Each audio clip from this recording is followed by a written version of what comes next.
Josipa Lisac je pjevala. Bubanj i 7 truba najavljuju vrijeme bez straha. Na obali izvan mraka čeka me šator čarobnjaka. Naziv pjesme Večer u Lunaparku.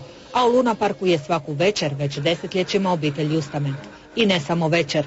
24 sata, 7 dana u tjednu, a 365 u godini zarobljena je obitelj čiji korijeni sežu iz Slavonskog Broda u svijetu šarenih lampica i zabave.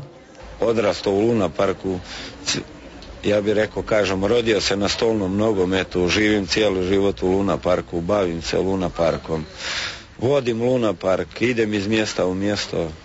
Ali pretpostavljam da u vama još uvijek čuči neki dječak. Vjerovatno.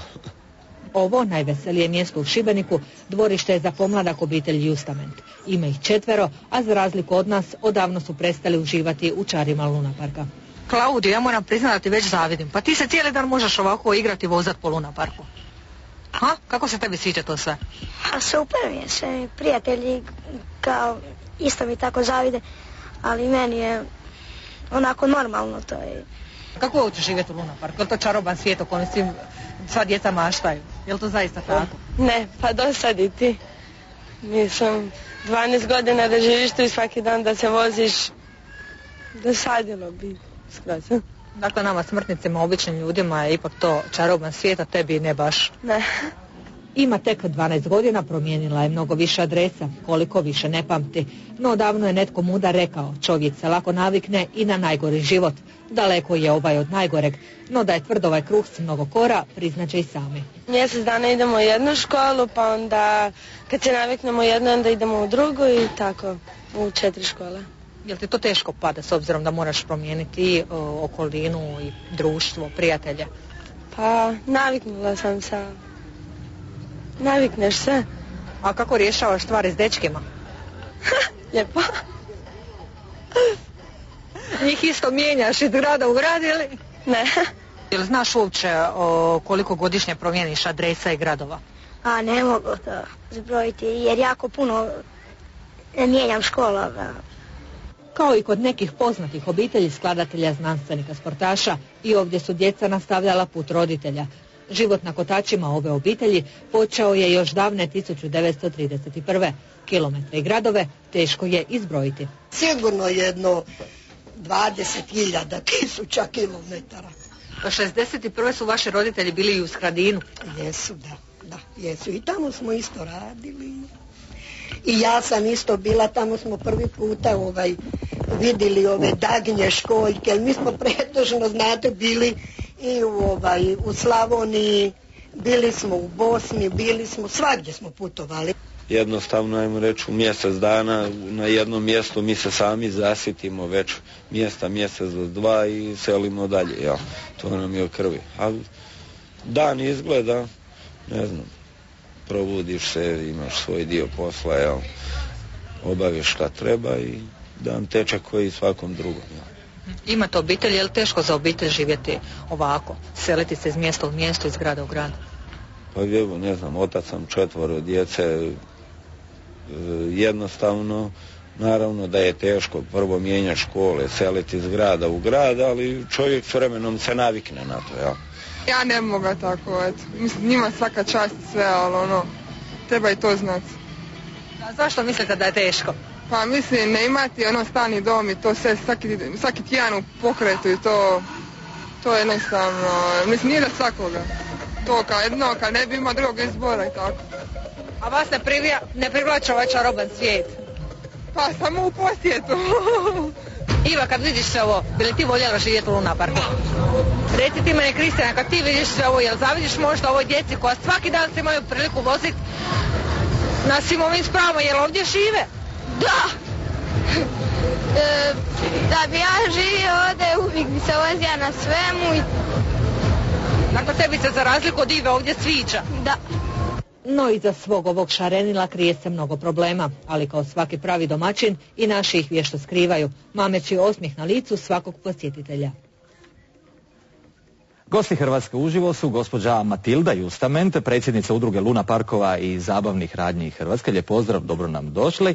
A u njezinom društvu se nalazi diplomirani pravnik Davor Gabino, inače odvjetnik i tajnik ove udruge. Lijep pozdrav i vama. Gospođo Justament, kada govorimo o Luna parku, zapravo govorimo o obrtu koji zapošljava i hrani određeni broj ljudi. Za razliku od drugih obrtnika, vi nemate stalnu lokaciju, stalno se selite i zapravo tu nastaje problem. Naravno, idući iz grada u grad želite dobiti što atraktivniju lokaciju, no često nailazite na nerazumijevanje lokalnih vlasti. U čemu je problem? Što se tu događa? Ni sami ne znamo u čemu se događa. Zato što, ne znam, poneka vlast ne želi da to bude u urbanoj sredini.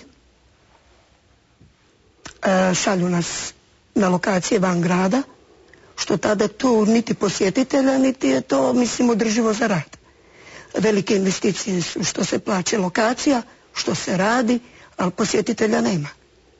Mi zaista pravi razlog ne znamo. Luna parkovi su zapravo obrt, a lokalna bi vlast i državna vlast trebala postaviti prave okvire za razvoj djelatnosti obrtnika. No, vi cijelo vrijeme tvrdite da imate probleme, pogotovo da nailazite na nelojalnu konkurenciju kada su u pitanju inozemni Luna parkovi. Oni imaju nekakvu protekciju u odnosu na vas? Pa, nama se čini da imaju. Mi ne znamo točno kolika je to protekcija i u kojem to smjeru ide, ali u svakom slučaju, ako vam preko jedne domaće firme, znači firme koja je uredno registrirana u našoj zemlji, uđe strani Luna park, ta firma domaća za njega uredno plati sve dadžbine, carinu, troškove, porez, ali takav strani Luna park po našim sadašnjim zakonima ne mora imati radnici koji rade unutra, stranci ne moraju imati ni dozvole rada, niti se ne zna na koji način i zbog radi čega su došli do jedne lokacije preko noći. Za tu istu lokaciju primjerce mi, odnosno naši ljudi koji su u udruzi Luna parkova već, mogu slobodno reći, do 20 godina, ne mogu dobiti po godinu dana tu istu lokaciju. Molbe naših ljudi se čekaju na rješavanje, nisu nikad riješene.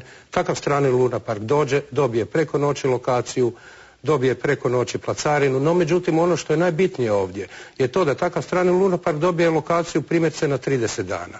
Nakon 15 dana ili 10 dana on odlazi iz te lokacije. Iako je platio urednu svotu za najam te lokacije, uzima drugu lokaciju do koje dolazi isto tako u drugom mjestu preko noći, plaća urednu punu svotu za tu lokaciju, umjesto 30 dana bude 5 ili 10 dana, odlazi na treću lokaciju. Komu to dozvoljava?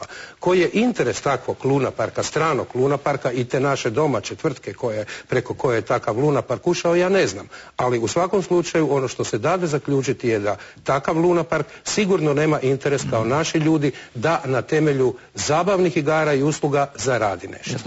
Gospođo Justament, vi ste obrtnica, trudite se, želite zaraditi, što je sasvim legalno, imate i određeni broj zaposlenih, njima plaćate doprinose i plaće.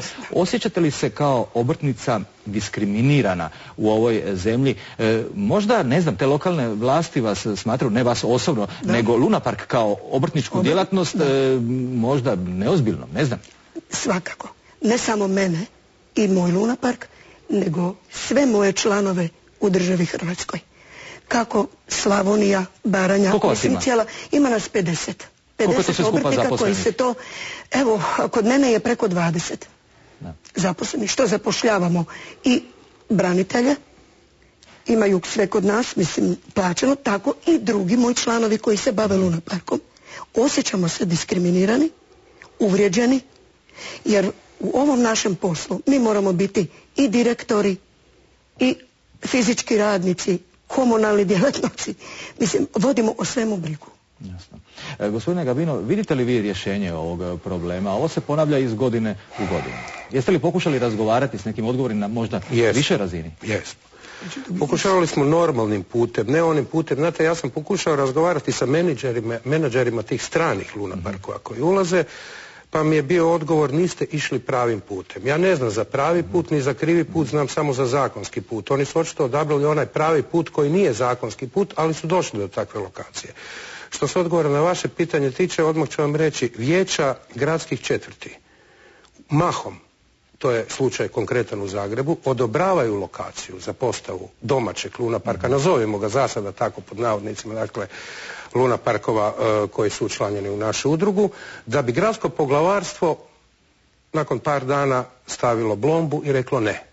Dakle, ja ne vidim ovdje izlaza, jedino da se netko u ovoj zemlji, odnosno konkretno u ovom gradu, kad već pričamo o konkretnom primjeru, dogovori, jer jedan drugom skaču u usta. Znate, vijeća gradskih četvrti odobre lokaciju, odobre postavu lunaparka, daju sve papire i sva rješenja, da bi gradsko poglavarstvo po nečijem tamo naputku reklo ne, ovdje neće stati. Dakle, ko se ovdje treba dogovoriti? Sigurno ne mi s njima, nego oni sami sa sobom. Jasno. Gospođo Justament, evo i na kraju ovog razgovora otkrite mi jednu tajnu, ako možete, znam da je to možda zadiranje u vašu poslovnu privatnost. Koliko je profitabilno biti vlasnikom jednog lunaparka u Hrvatskoj u ovim recesijskim vremenima? Dosta teško, kako, gdje i kad. Opet sve, vraćamo se, ovisi o lokaciji. Točno, o lokaciji, o vremenu.